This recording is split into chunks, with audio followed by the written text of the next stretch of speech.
It had been 10 years since Paris had regained his position as Prince of Troy. Suddenly, an entourage from Sparta docked at a location near Troy.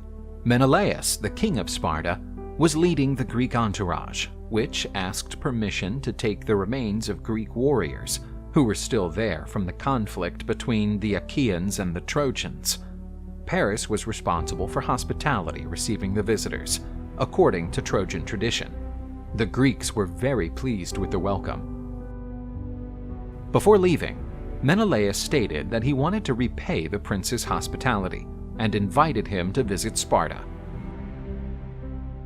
Priam, the king of Troy, was missing his sister Hesione, who had been kidnapped by the Greeks when Hercules attacked Troy.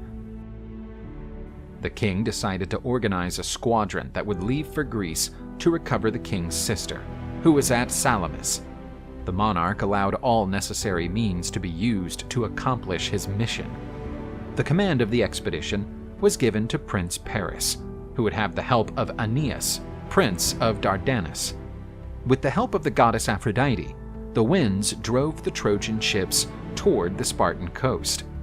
Paris took advantage of the invitation extended by Menelaus to improve his relationship with Sparta and re-establish his forces before setting sail for Salamis, where the sister of the king of Troy was.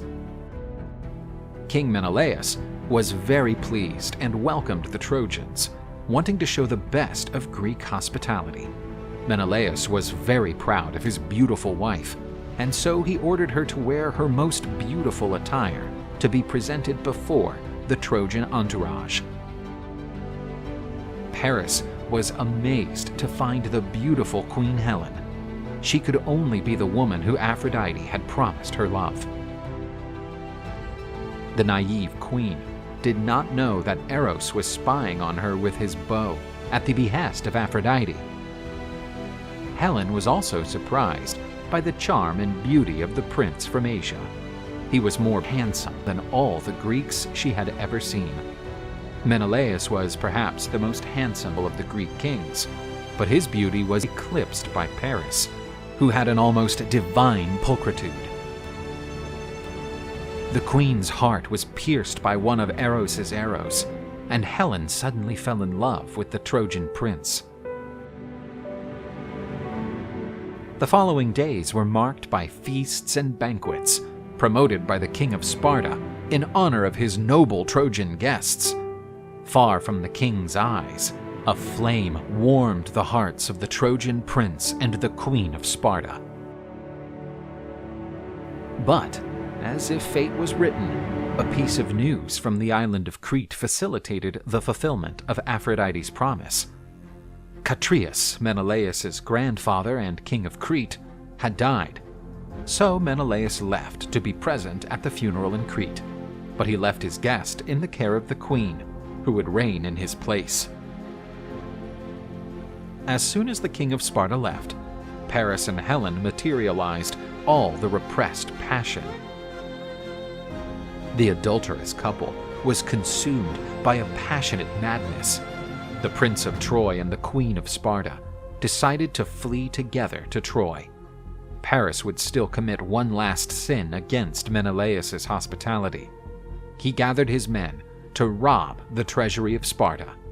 The palace's small defensive line was surprised and could do nothing to protect their king's treasures. The population of Sparta revolted against the Trojans and tried to prevent the escape of Paris, who was attempting to kidnap their queen. They hurled stones and arrows, but, protected by the Trojan guard, the couple managed to embark safely. The Trojan squadron left Sparta behind, carrying on its deck a great treasure in gold, silver, and jewels. The couple of lovers seemed satisfied and believed to be on their way to happiness.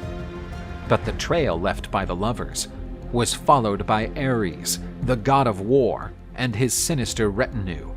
Paris and Helen would bring war, death, and despair to Troy. Helen's abduction would be the trigger for the beginning of a conflict that would be sung about for millennia to come. The War of Troy was beginning.